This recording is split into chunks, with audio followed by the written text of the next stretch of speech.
السلام عليكم، عاملين إيه؟ يا رب تكونوا بخير. طبعًا الأيام دي الكرنب موجود في السوق بما إننا يعني في الشتا وكده، وطعمه حلو أوي، فقُلت أعمل معاكم يعني بقى لي مدة برضه ما عملتش معاكم محشي الكرنب، فقُلت أعمله معاكم في الفيديو ده بتكات كده إن شاء الله أمي وأختي كده، إن شاء الله هيعجبكم جدًا. ما تنسوش اللايك للفيديو واشتركوا في القناة لأول مرة تشوفي قناتي، ويالّا بينا نبدأ الفيديو. ما تنسوش تصلّوا على الحبيب، اللهم صل وسلم وبارك على سيدنا محمد وعلى آله وصحبه وسلم. ربنا يرحم أمواتنا جميعًا ويشفي كل مريض و ويحسن خاتمتنا جميعًا، اللهم آمين. أول حاجة كده هنبدأ بقى إن إحنا يعني هابدأ معاكم يعني إن إحنا نعمل المحشي من أول ما سلقت الكرنب لحد لمّا سويناه في الآخر. طبعًا أنا جايبة لكم كده شوية مقتطفات يعني من الفيديو كده في الأول، بحيث إنكم يعني تشجعوا للفيديو. وزي ما أنا قُلت لكم في الأول ما تنسوش اللايك للفيديو، يعني علشان خاطر الفيديو آمم يعني ناس كتير تشوفه و ويستفادوا ولو بحاجة بسيطة خالص. يالّا بينا نبدأ الفيديو. أول حاجة كده طبعًا لمّا بتيجي يعني تشتري الكرنب، الكرنب بتشتريها تكون تقيلة، ولمّا تخبّطي عليها كده تكون يعني إيه يعني تكون بتعمل صوت، ما تكونش لا مكتومة أوي ولا مفرّغة. ده مبدئيًا وأنتِ بتشتري الكرنب، تمام. تاني حاجة بتحاولي بقى برضه إنِّك تجيبيها، طبعًا يعني بتجيبيها من برّه يعني حاولي إنِّك تشوفي من جوّه كده إن هي ما تكونش فيها ورق أخضر كتير، فتجيبيها تكون بيضا كده وما فيهاش عروق، تكون يعني الورقة بتاعتها رفيّعة. طبعًا ده ما بيبانش أوي، بس يعني حاولي على قد ما تقدري إنِّك تجيبيها، يعني إن هي تكون الورق بتاعها رفيّع، لإن لمّا بيكون فيها كده يعني عروق بيكون طعمها مش حلو بصراحة. وبعدين طبعًا يعني بدأت بقى إن أنا أسلقها. باحط كده في الحلة شوية من الكمون علشان بيمنع أي ريحة في الكرنب، يعني أنا باحط كمون وأنا باسلق الكرنب أو قرنبيط، باروح حاطة كده معلقة كبيرة من الكمون، بتمنع أي ريحة خالص وبتخلّي ريحة الكرنب حلوة. وما باحطش أي حاجة تاني في الحلة إلا هو معلقة الكمون بس، واسيب المَيّة تغلي وأبدأ أحط الكرنب، وأبدأ بقى أول لمّا يعني ما باضغطش عليه في السِوَى أوي عشان ما يتهريش. يا دوبك باحطه مثلًا قد 50 ثانية، وأروح شايلاها على طول أحطها في مَيّة ساقعة، وأبدأ إن أنا أقطّعه وأقطّعه كده على قد صوابع يعني ويكون جاهز معايا. باحب أنا برضه في المحشي الكرنب ده أعمل أسلق الكرنب وأقطّعه في يوم، وأبدأ تاني يوم بقى أعمل له الخلطة وأسويه، كده بيكون أسهل ويعني وأريح لينا يعني. لكن أسلق وأحشي وأعمل خلطة وكل ده وغسيل مواعين، طبعًا أنتم عارفين غسيل المواعين بتاعة المحشي بتبقى قد إيه، فبصراحة ما باقدرش خالص. فأحسن حاجة إن إحنا أو يعني تسلقيه في يوم وتقطّعيه، وبعدين تاني يوم بقى إيه تبدئي تعملي له الخلطة وتحشيه، هيكون أسهل عليكِ بكتير.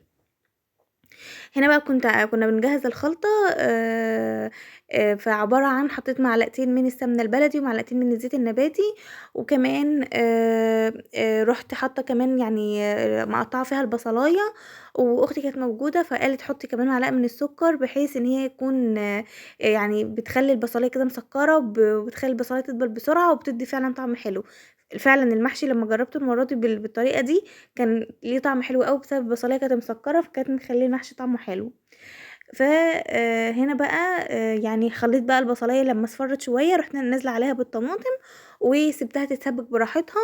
وهنا هنا يعني الفراخ بقى كنت جايبة فراخ اللي هو الفيومي، تبِّلتها أوي كويس جدًا ب يعني طماطم وفلفل، وحطيت عليه وبصل، وحطيت عليها فلفل أسود وكمون وملح وشوية من الكزبرة الناشفة، ويعني باسيبها كده تتبّل مثلًا لمدة ساعتين 3 في التلاجة لحد لمّا أخلّص حشو. وبعدين باروح بقى عاملة بقى الشوربة، يعني باحط بقى في الحلة حبّهان وورق لورا وجزر وطماطم وفلفل، كل الحاجات دي بتدّي منكهات حلوة أوي وبتخلّي طعم الشوربة تحفة. وبعدين نزّلت فيها كده الفراخ وهاسيبها بقى تستوي براحتها خالص. وهنا خلاص كانت الصلصة اتسبّكت معايا. هنا بقى كنت غسلت الرز قطّعت الخضار اللي هو شبت وكزبرة، كزبرة خضرا. وفي خليط كده أمي كانت بتعمله دايمًا ربنا يديها الصحة يعني، عبارة عن بصلاية بتبشرها وتحط عليها ب فلفل أسود وكزبرة ناشفة وشوية من الملح وشوية من الكمون، وتقطع قرن فلفل عليهم، وبعدين تروح حطاهم على الخلطة بيدي طعم حلو جدا. هنا بقى بدأنا ان احنا يعني نحشي. كنت انا واختي بقى، اختي كانت جت، فبدأنا ان احنا نحشي كده.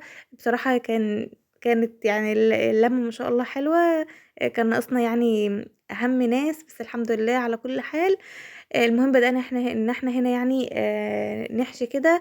بنحط الورق الاخضر ده في الحلة من تحت، وطبعا في الحلة خالص بنحط العروق بتاعة الكرنب، اللي احنا بنقطعها من الكرنب دي، بنحطها تحت خالص في قعر الحلة، بحيث لو حصل ان الحلة مثلا اتلسعت من تحت ما يكونش في صوابع اتلسعت. عشان ما فيش حاجة تترمي، طبعا الدنيا غالية دلوقتي جدا، فما ما فيش يعني ما ينفعش ان في حاجة تترمي في الايام اللي احنا فيها دي. فبروح حاطه ورق اللي هو او اللي هي العروق بتاعه الكرنب، واروح ارص عليها بقى المحشي بالشكل اللي انتوا شايفينه ده. يعني لو في ورق اخضر زي كده بروح حاطه الورق الاخضر، وبعدين احط الورق اللي هو الابيض. ابدا بقى ان احنا نرص كده الورق الاخضر او الورق الابيض. وكمان يعني حاولوا وانتوا بقى بتلفوا الصباع ما يكونش فيه اي رز خالص على الوش بتاع على الصباع، يعني بحيث لما يستوي في الاخر ما يكونش فيه رز كتير كده في الطبق، فيكون شكله مش حلو. وكمان لو عايزه الصباع يكون رفيع كده زي ما انتوا شايفين، ما تكتروش الرز قوي في الورقه بتاعه المحشي. حطوا بس حاجه بسيطه خالص، عشان لما يستوي تلاقوا المحشي صباع المحشي كده رفيع، ما يكونش تخين. خلصنا محشي الكرنب، وكمان عملنا شوية من ورق الخس. ورق الخس ده بتجيبي الخصاية، تشيلي الورق وتسلقيه، يعني بتحط عليه بس دوك شوية مية سخنة وتشيليه. وتبدأي بقى انك تلفيه كده. طبعا مامتي ربنا يديها الصحة كانت بتعمله اللي هو شكل سمبوسك كده، بس احنا عشان كنا يعني كنت مستعجلة، فروحنا عاملينه اللي هو صباع اسهل يعني. وعملنا كمان كام قرن فلفل كده برضو بيدي طعم حلو قوي للمحشي الخاص. وكانت الشوربة جهزت بقى. وهنا كان في شوية من التسبيكة، بنحب برضو نحط يعني معلقتين كده على الوش، بيدي برضو لون حلو وطعم حلو للمحشي. وتروحي حاطة الشوربة، وطبعا ما بتغرقيش المحشي شوربة. هو اخر صباع اخر رصة في الحلة بتكون باينة، وتهزي الحلة كويس وتحطيها على النار اول 10 دقايق على نار عالية. وبعد لما يغلي تروحي مهديه النار وتسيبيه يستوي على نار هاديه براحته. وبعدين تاكلي احلى محشي، وان شاء الله هيعجبك جدا. هنا بقى كان يعني والمحشي هو بيستوي كده، عملنا شويه بطاطس مقليه انا وولاد اختي كده. وكان ماما برضو ربنا يديها الصحه كانت عامله بيتزا، فقلنا برضو يعني ناكلها كده لحد لما المحشي يستوي. وبس والحمد لله يعني كان المحشي حلو جدا. جربوه بالطريقة دي وبنفس التركات، وشايفين شكله عامل ازاي، ما شاء الله تحفة. كان جميل وريحته تحفة. جربوه بنفس الطريقة وان شاء الله يعجبكم. ما تنسوش لايك للفيديو واشتركوا في القناة اللي مش مشتركين فيها. وشايفين ما شاء الله ما فيش ولا رزاية على الصباع، علشان زي ما انا قلت لكم في الاول ما كانش فيه يعني واحنا بنلفه ما بنخليش فيه رز على الصباع. يا رب فيديو النهارده يكون عجبكم. ما تنسوش اللايك واشتركوا في القناة وقولوا لي رايكم في الكومنتات، وان شاء الله اشوفكم في فيديو جديد. مع الف سلامة.